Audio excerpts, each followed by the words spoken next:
চলে আসলাম মারুফের বাড়ি। আমরা তার লফটের কিছু লাল কবুতর দেখবো, তাই দেখেন কবুতরগুলো কত সুন্দর। আজকে নিয়ে যাওয়া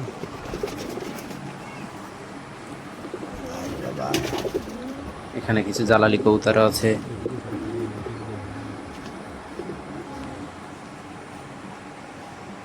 লাল কবুতরগুলোর কোয়ালিটি অনেক ভালো, কবুতরগুলো ফুল ফ্রেশ আছে।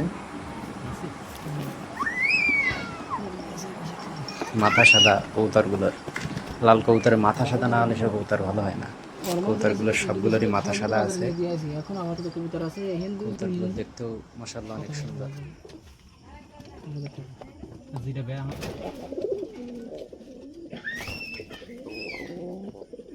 টাইম নিয়ে